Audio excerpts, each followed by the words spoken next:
नमस्कार दोस्तों, स्वागत है आपका इंडियन अफेयर्स स्टडी में। पिछले कुछ महीनों में ऐसा लग रहा था कि भारत अंतर्राष्ट्रीय मंच पर थोड़ा पीछे हो गया है, लेकिन अब हालात बदल रहे हैं। भारत एक बार फिर मजबूती से जियो पॉलिटिक्स में वापसी कर रहा है और इसका सबसे बड़ा सबूत है यूक्रेन के राष्ट्रपति वोलोदिमीर जेलेंस्की का भारत दौरा। जी हाँ, कुछ ही घंटे पहले भारत में यूक्रेन के राजदूत ने ऐलान किया कि राष्ट्रपति जेलेंस्की जल्द ही भारत आने वाले हैं। यह दौरा इसलिए ऐतिहासिक है क्योंकि रूस के राष्ट्रपति व्लादिमीर पुतिन भी भारत आने की तैयारी में हैं।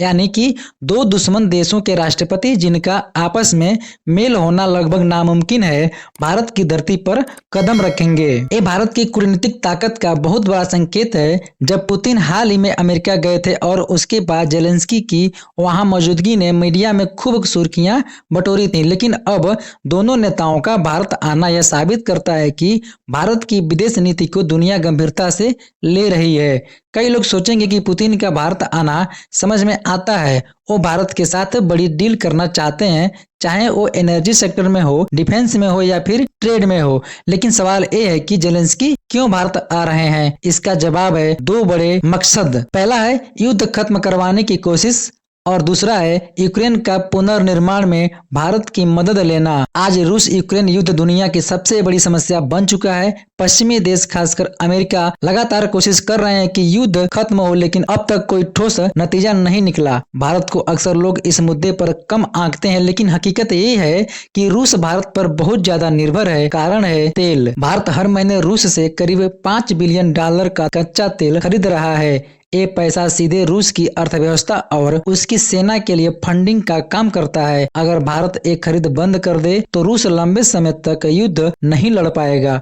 यानी भारत चाहे तो रूस पर दबाव डाल सकता है और यही बात जेलेंस्की समझते हैं। अगर भारत और चीन दोनों मिलकर रूस पर दबाव डालें तो रूस अपनी कुछ शर्तें कम कर सकता है। उदाहरण के लिए, अगर रूस किसी क्षेत्र पर 500 वर्ग किलोमीटर कब्जा चाहता है तो भारत चीन के दबाव में वो इसे घटाकर 300 से 350 किलोमीटर कर सकता है। अमेरिका ने खुद कोशिश की थी अकेले शांति वार्ता कराने की, लेकिन नतीजा कुछ नहीं निकला। असलियत ये है कि युद्ध तभी खत्म होगा जब भारत, चीन और यूरोप साथ आएंगे और रूस यूक्रेन दोनों पर मिलकर दबाव बनाएंगे। इसलिए जेलेंस्की जानते हैं कि भारत जैसे न्यूट्रल और भरोसेमंद देश के पास आना जरूरी है।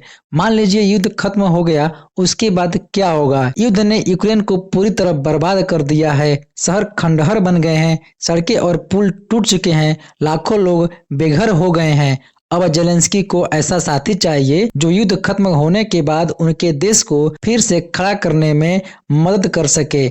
अमेरिका और यूरोप से मदद तो मिलेगी, लेकिन उसके बदले में यूक्रेन को बहुत कुछ देना पड़ेगा, जैसे कि रेयर अर्थ मटेरियल्स। भारत यहाँ खास भूमिका निभा सकता है क्योंकि भारत बिना किसी शर्त के मदद करने की क्षमता रखता है, और सिर्फ पैसे से नहीं बल्कि दो चीजों से। पहला है कंस्ट्रक्शन मशीनरी और दूसरा है स्किल वर्कर्स। भारत के पास बड़ी मात्रा में दोनों हैं। रूस भी युद्ध की तबाही झेल रहा है और उसने अपने देश के निर्माण के लिए भारतीय वर्कर्स और मशीनरी का सहारा लिया है। यानी भारत के पास यह ताकत है कि वो किसी भी देश को खड़ा करने में मदद कर सकता है, और जेलेंस्की यही चाहते हैं। युद्ध से पहले भारत और यूक्रेन के बीच रक्षा क्षेत्र में गहरा सहयोग था। कई हथियारों के पुर्जे हम यूक्रेन के साथ मिलकर बनाते थे। अब जबकि यूक्रेन की कई कंपनियां बर्बाद हो चुकी हैं, भारत उनके पुनर्निर्माण में मदद कर सकता है। इससे भारत को भी फायदा होगा क्योंकि हमें हथियारों और टेक्नोलॉजी की नई सप्लाई मिलेगी। भारत का मकसद सिर्फ रूस यूक्रेन के साथ रिश्ते सुधारना नहीं है। असल लक्ष्य है भविष्य में संयुक्त राष्ट्र सुरक्षा परिषद यूएनएससी की अस्थायी सदस्यता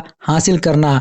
इसके लिए भारत को किसी एक खेमे में शामिल होना नहीं चाहिए, ना सिर्फ अमेरिका के साथ, ना सिर्फ रूस के साथ। भारत के पास ताकत है तेल ट्रेड से रूस पर दबाव बनाने की और वर्कर्स व मशीनरी से यूक्रेन को फिर से खड़ा करने की। इसलिए आने वाले समय में भारत का रोल सिर्फ एक बड़ा बाजार या तेल खरीदने वाला देश तक सीमित नहीं रहेगा, बल्कि वो शांति का असली दूत और विश्व राजनीति का अहम खिलाड़ी बनकर उभरेगा। इस पर आपका क्या कहना है? नीचे कमेंट बॉक्स में अपनी राय को जरूर साझा कीजिए और चैनल पर नए हैं तो सब्सक्राइब कीजिए। जय हिंद, वंदे मातरम।